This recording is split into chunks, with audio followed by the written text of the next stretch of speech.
So, we got a motion blur toggle for Spyro Reignited Trilogy. Let's take a bit of a deeper dive and look at the differences.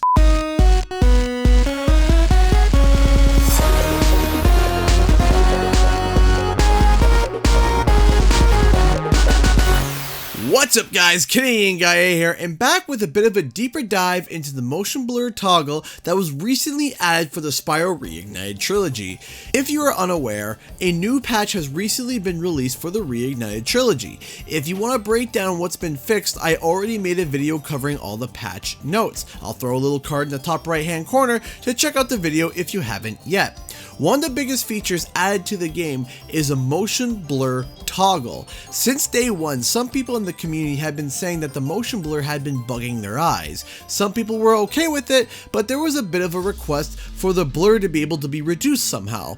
Well, Toys for Bob had heard your cries and decided to make a toggle to turn the motion blur on or off. But let's take a look at some examples of how this affects the game visually. I do want to give a quick warning, however, I will be doing some camera spinning, so I'm just warning you now. I'll try to make the spinning not as prolonged, but I still advise to proceed with caution if you have a hard time looking at spinning and motion blur. So right off the hop, we're going to stand on this platform and give the camera a bit of a spin with motion blur turned on. So this is an extreme example, as I don't think there is any time you would be doing this with the camera, but just to show a point. As you can see, there is blur just absolutely everywhere. If we do a quick zoom in while spinning, we can really see how much blur was added to the game. But now let's switch over with the motion blur turned off. As you can see, there is very little to no motion blur, which causes a bit of a different effect in extreme cases. Everything looks clear constantly and can cause a little bit of a jitter effect without the motion blur.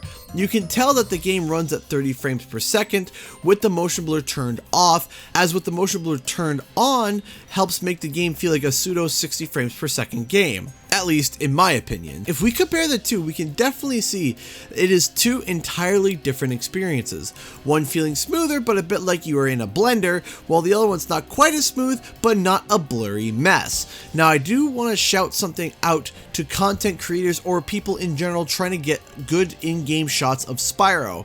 If I were to hit pause on any moment of this video, you can see it's blurred to oblivion. Not a great screenshot. However, every place that you pause with the motion blur turned off, you get a clear and crisp shot. So if you are recording footage, I highly suggest shooting with the motion blur turned off. Doing a comparison of just trotting around Arson's homeworld, you can see a difference whenever there's camera turns, but also around the bottom of the screen by Spyro's dragon booty, as he passes grass. There's a bit of motion blur, but when you see compared with the toggle off, there is none. Now let's go to an extreme spinning example. Off to Hurricos. I'll keep this as a comparison shot because man, this can make you feel sick. But the left is the original with the motion blur, while the right is the motion blur toggled off. If you couldn't see a difference before, you most definitely can now. Now, let's get off this before I get sick. Now, we are at Molten Crater testing out the supercharging and the blur with it. And I gotta tell ya, I kinda dig the no motion blur on this one. I don't know, I just feel like I can direct Spyro a bit better with the blur turned off compared to it turned on. But that's just a personal choice. Look, if you like the motion blur, that is okay. Heck, I kinda prefer a little more than the no motion blur. It doesn't bug me outside of extreme conditions, but when I record, I will be using the non-blur images as it's much easier for screenshots. You choose what you prefer, but here is my quick summary. If you like playing a game that kinda feels like 60 frames per second and not bothered by blur, stick to the toggle being on. If the blur makes you want to blow chunks, then turn it off. Just remember that if the game starts to chug, and if there are some frame rate drops, you're going to feel it a bit more with the motion blur turned off, as motion blur helps mask frame drops. I have heard some say that they have no issues with frame rate whatsoever, and some say that it chugs a little bit. It's really mixed, so just experiment and see what you like. By the way, a huge shout out to my Patreons and sponsors on the channel. I appreciate your support and letting me be able to do this full time as I got a family to feed. If you want to support the channel, the Patreon is in the description below, and be sure to subscribe for more nostalgic content. And while you're at it, why not check out another video I recently made? Anyway guys, thanks so much for watching, and I'll see you guys next time.